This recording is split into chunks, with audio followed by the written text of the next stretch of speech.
el tema. Se encuentra conectado a través del Zoom Mario Campa, economista, politólogo. ¿Cómo estás, Mario? Buena tarde.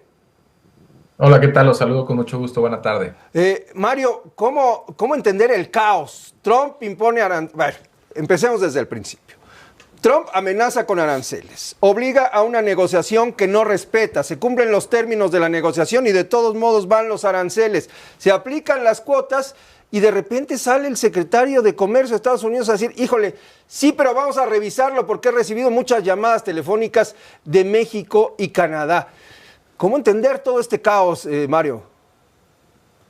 Bueno, yo creo que ellos están jugando a obtener la mayor cantidad posible de negociaciones por motivos que pueden ser económicos, pero también políticos en términos de su base electoral del Partido Republicano y quizá de los independientes. Eh, Creo yo que no es tanto las llamadas de Canadá y de México, que sin duda pues algún tipo de negociación puede haber, pero yo creo que tiene mucho que ver con la presión interna que se ha generado contra estas medidas.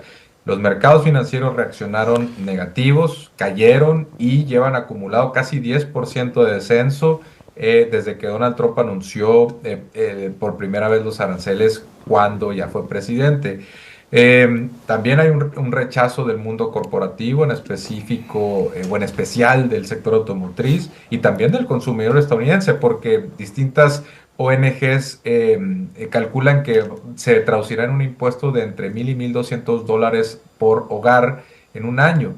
Entonces yo creo que esta acumulación de malas noticias, también hay cálculos que dicen que la economía estadounidense puede caer en recesión, que puede haber estanflación, es decir, bajo crecimiento con una inflación más elevada. Entonces, por supuesto que Donald Trump presenta resistencias a nivel interno y por supuesto que aquellas medidas represalias de China, de Canadá y vamos a ver las de México en el domingo de ser necesarias, también pueden acompañar esta presión.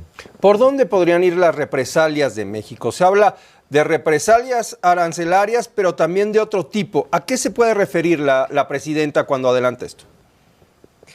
Bueno, hay que entender que México está en una posición distinta de Canadá. Canadá, su presidente ya se va, no se va a presentar la siguiente elección, esos son sus últimos meses. Puede también adoptar una postura más dura, después vendría otro presidente y podría ya retomar la negociación en otros términos más blandos.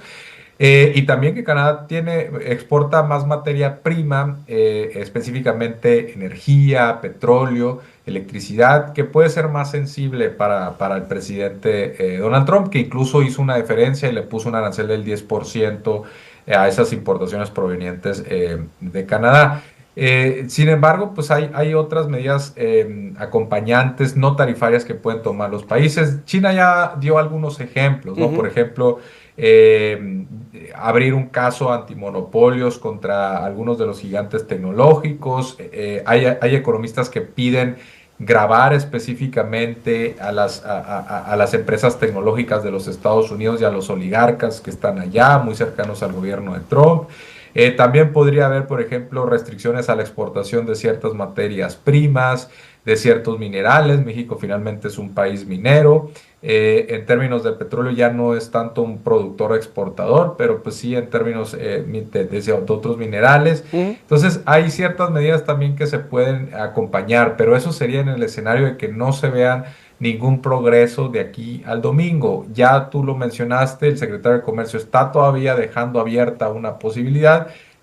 Vamos a también esperar al discurso de hoy de Donald Trump frente al Congreso y también una llamada que tiene Donald Trump con la presidenta Claudia Sheinbaum. Esto más las presiones al interior, yo creo que todavía dejan margen para llegar a acuerdos. El problema es que sean peras o manzanas, pues Donald Trump está creando mucha incertidumbre y un daño a la economía de Norteamérica en A general. ver, el tema de la incertidumbre es fundamental, porque lo que estamos viendo es que lo constante es el caos, lo constante es la amenaza que fija Donald Trump, y eso lo que provoca es una parálisis en cuanto a la inversión, en cuanto a las grandes decisiones que se toman Sí. en el mundo de las finanzas, de los negocios, de la economía. Sí. Mario, ¿cómo se puede contrarrestar justamente esta incertidumbre? Bueno, en el corto plazo, pues sí estamos ante una medida unilateral, Ujú. arbitraria, porque no creo que se justifique por temas de fentanilo. Ahí no entra Canadá, por ejemplo, tampoco de migración. Eso tampoco explicaría por qué está amenazando también Donald Trump a la Unión Europea, a Japón, Corea, India. Entonces, yo creo que esto trasciende esos marcos. Yo creo que tiene que ver con aspectos comerciales, fiscales, incluso disfrazar un impuesto que finalmente lo van a pagar los consumidores estadounidenses.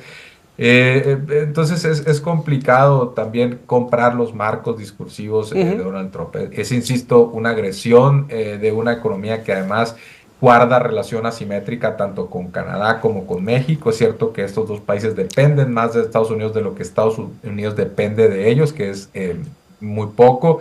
Y entonces en el corto plazo es tratar de salir de la mejor manera posible. Siempre que haya una salida diplomática a esto de corto plazo, pues yo creo que hay que buscarla, explorarla, tomarla siempre y cuando no implique demasiadas concesiones y una vulneración de la soberanía. Eso creo que hay que mantenerlo firme.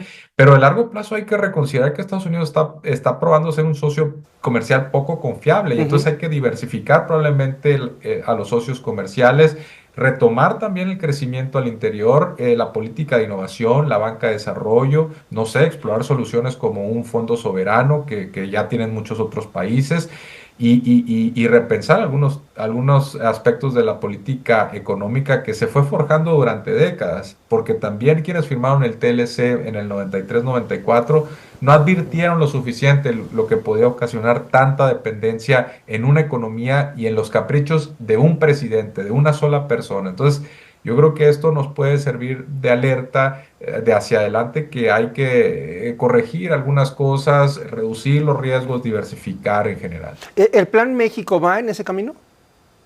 Sí, yo creo que sí. El Plan México es retomar la política industrial, es también protegerte poco frente a las importaciones asiáticas, también te da cierto margen de negociación con los Estados Unidos.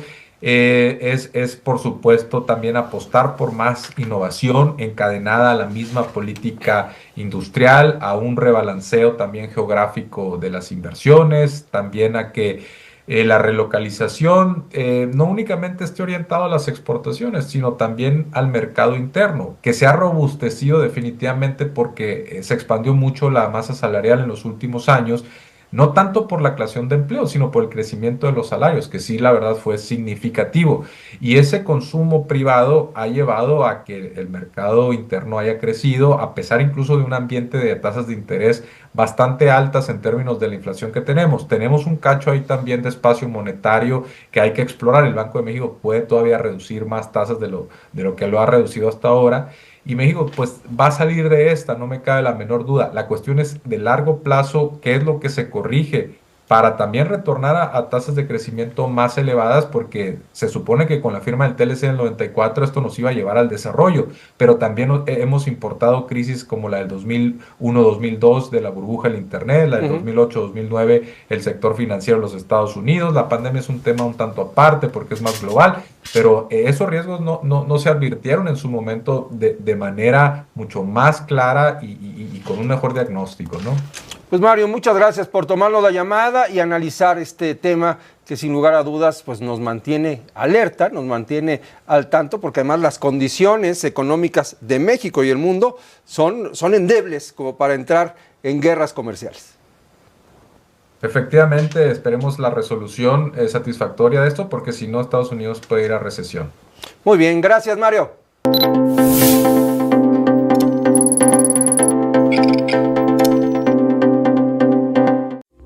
Esta fue una producción de Grupo Fórmula. Encuentra más contenido como este en radioformula.mx.